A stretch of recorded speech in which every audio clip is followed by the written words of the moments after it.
Gimana caranya survive, Pak? Lewatin multiple business cycle. Kita kan sempat bahas pas lagi lunch tadi, menurut saya tuh bisnis emang nggak banyak tuh yang tahan puluhan tahun sampai 100 tahun. Ya, Nah, Pak Hermanto ini kan udah lasting bisnisnya beberapa ini lama, cukup lama nih, Avian ini udah lama. mhm, Gimana caranya survive lewat bisnis cycle itu, Pak? ya.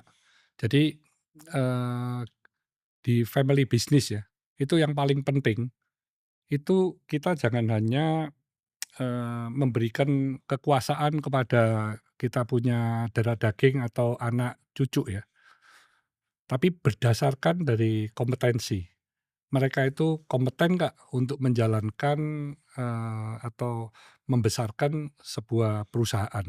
Kalau tidak, berarti pilihannya itu harus ke profesional. Jadi para anak cucu itu hanya sebagai pemegang saham saja, dia bisa menikmati dividen dari keuntungan perusahaan.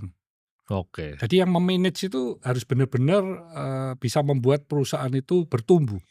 Cara bisa bedainnya antara anak ini ibaratnya kompeten atau enggak itu bagaimana, Pak? Karena kan saya lihat banyak Kelihatan lah. konglomerat ini generasi 3 tuh banyak yang udah drop. Jadi misalnya Iya, Gen 1 bikin, Gen 2 tuh besarin, iya. Gen 3 nih ngancurin. Bener nggak sih, Pak, mitos itu, Betul Pak? itu, betul. Soalnya saya lihat Karena beberapa nih. dari data yang bisa ke generasi kedua itu cuman 30%. Ya, Dari 2 ke 3 itu kan cuma 13%. 3 ke 4 cuma 3%. Memang benar. Jadi semakin lama semakin kecil ya, karena, akan dunia ini kan berputar. ya. Jadi biasanya founder itu kan wah sangat ulet ya, mereka, struggle dari nol bisa gede. Ya. Nah pada akhirnya mereka mendidik anaknya itu sudah lebih manja gitu ya. Oke. Nanti anak ke cucu tambah manja lagi gitu Oke. ya. Nah itu yang membuat pada akhirnya anak maupun cucu itu tadi tidak setangguh dari founder gitu. Oke. Karena mereka sudah nyaman hidupnya ya, mau, kerja lebih dari 10 jam aja, loh ngapain? Hidup kan cuma sekali masa harus dinikmatin dong, ya. Jadi mereka di zona nyaman ini tadi yang akhirnya yang dikorbankan perusahaannya. Dan bagi saya untuk melihat, anak atau,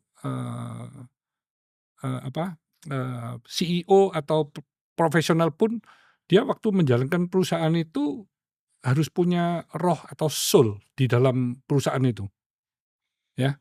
Dan dia harus punya visi juga yang sama, yang, terus bisa bertumbuh. Tentu untuk bertumbuh itu berbagai macam strategik yang harus disiapkan ya, termasuk dari faktor-faktor eksternal, bagaimana ya, sehingga kalau perusahaan itu bisa terus bertumbuh, ya berarti sudah di tangan yang benar kan.